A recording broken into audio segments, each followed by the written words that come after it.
You send a message, you wait. The three gray dots stop. The typing bubble disappears. Left on red.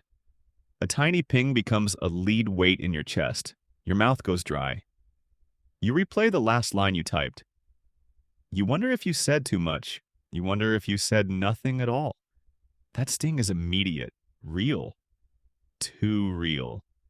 It doesn't feel like a minor social hiccup. It feels like a collapse, like something essential has been taken away, like you were smaller than you were a minute ago. Your brain is not being dramatic for drama's sake. It is firing an alarm. Deep inside your skull, regions that respond to physical harm light up. Areas like the anterior cingulate cortex and the insula. These areas process pain, not just social disappointment. Pain. Scans show the same neural circuits activate when someone is excluded as when someone is burned. The brain's language for threat is shared. The circuitry doesn't ask, is it a blunt force trauma or slammed door of friendship? It asks, is there danger to your connection? Why would your brain do that? Because humans evolved in groups. You were safer in a tribe. You had food, shelter, protection, mates. Being shut out meant fewer hands to share the hunt. It meant cold nights and greater chances of dying. Social disconnection once signaled a real survival threat. So your mind borrowed the same warning system it uses for physical pain and applied it to social pain. It's efficient, it's brutal, and it's ancient. So rejection becomes more than rejection. It becomes bodily. That ache you clutch at your ribs for? It's the brain painting feelings with a brush of pain. That hollow in your stomach? A stress response turning loud. Cortisol rises. Heart rate climbs. You feel raw. You feel exposed. You want to call them. You want answers. You want to be fixed. There are layers to this hurt. Heartbreak. That paralyzing sense that something you trusted is gone.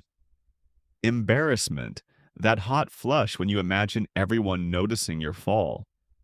Loneliness. A cold echo that says you are alone in a crowded room. Overthinking. The mind-looping headlines of rejection until they look like evidence. And then the question that gnaws, what's wrong with me? It's a single sentence that can anchor the whole storm. It turns a specific event into a global verdict. Tiny scenarios magnify the pain. Being left on red. A profile not returning the follow request. A job application that disappears into a void. A friend who cancels plans. An invite that never comes. All small acts, all small needles. Alone they sting. Together they bleed.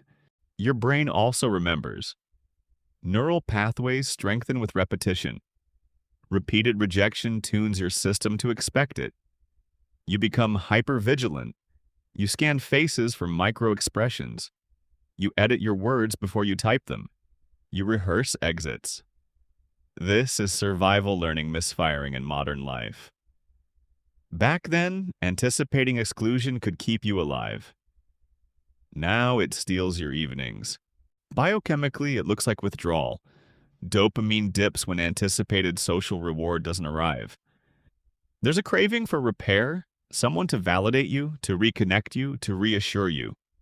Without it, the brain searches, it rewires, it ruminates. Inflammatory markers can rise with chronic social stress. You're not imagining the physicality of the pain, you're living it. But this wiring also gives you answers about healing. Because if your brain treats connection like oxygen, it can also relearn safety. Social repair, an apology, a truthful conversation, a returned message, reduces activation in the pain centers. Kindness from others or from yourself acts like a balm. Cognitive reappraisal, changing the story you tell about rejection, dials down the alarm. So does new connection. A friend who hears you, a ritual that grounds you, a small kindness you give yourself. You can practice gentleness the way you practice thought. Name the feeling. Say it out loud. I feel rejected. It quiets the uncertainty. Reach out, but not as rescue. Reach out as experiment. Take small social risks with people who show basic reliability. Limit the scrolling that fuels comparison. Build routines that remind your brain you are tethered to others. A call, a text, a regular coffee with someone who shows up. Rejection cuts because human survival was once bound to group survival. Your neurobiology remembers that threat. It borrows pain circuits designed for staving off predators and applies them to being unseen. That's why your chest constricts and your words dry. That's why your mind becomes a detective looking for a reason. It's not you being weak. It's your brain being honest about the value of your social bonds. You are feeling what your ancestors felt when they stepped outside the circle. The brain's alarm is loud because once it had to be. Now the alarm is a relic that still saves you in moments and still injures you in others. The pain is real because the brain treats disconnection as danger. So you ache, you rage, you question your worth, you heal. Slowly. You learn to stitch new patterns of safety, to find people who value your presence, to give yourself the small mercies you need. And before you let the silence convince you otherwise, ask this. If emotional pain leaves no visible scars, why can it hurt more than a physical wound?